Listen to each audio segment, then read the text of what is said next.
Hi. It's been a while since the last update. I actually implemented or improved much in the previous weeks but did not document them here. I aim to keep up with the production from now on.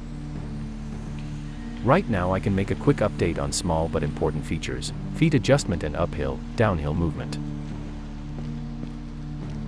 I examined various plugins and code before implementing mine, but they were either too sophisticated or didn't fit my needs.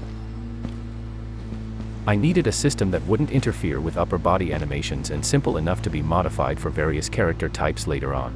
This system uses IK to adjust feet and character mesh positions on stairs or sloped surfaces. It also modifies orientation of the feet on ramps. It uses two traces from the middle of the character capsule and determines the distance for each foot. While the traces start from the capsule mesh's height, the trace starts and ends at the horizontal position of the feet. The system adjusts the vertical offset of the character mesh first, choosing the lowest trace, then adjusts feet accordingly. Height adjustment is made by modifying the pelvis transform directly, no need for an IK system there.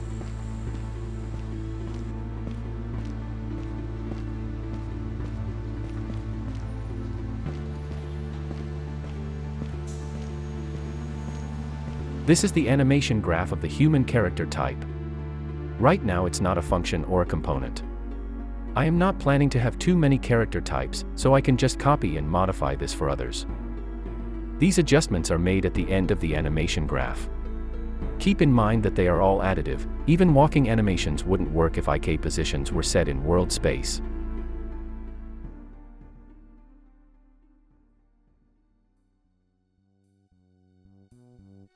I have these two traces set up. It traces to an arbitrary point below.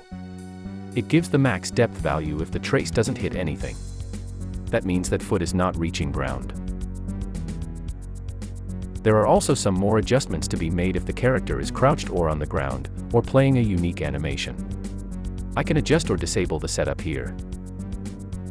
Keep in mind that the values are interpolating to the target value. If set directly, it causes extreme twitching. Pelvis adjustment is calculated last, it just chooses which feet is lower. This is because you can't outstretch the other leg but contract it. You may have noticed the right foot values are negative. It's because default skeleton right side bones are oriented the other way, and the anim graph IK node expects the bone space value accordingly.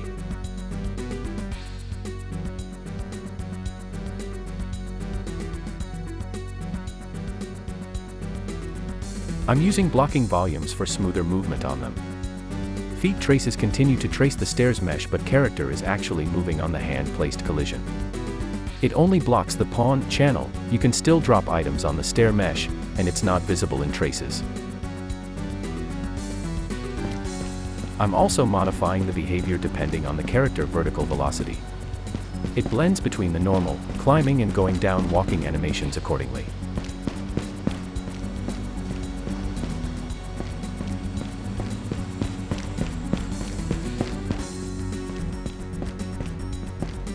It uses a simple blend space.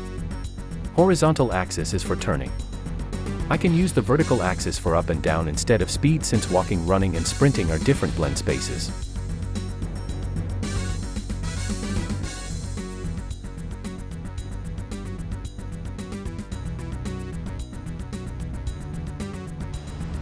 That's all for today. I am thinking of a faster type of devlog next, where I go over even more work that I did past month. I created my first couple of enemy models and reworked AI so they can take cover more consistently. I also started work on my demo level and got basic plot elements for the game laid out. I am hoping to show them soon. As always, thanks for watching, and let me know if there is something particular you want to hear about the project.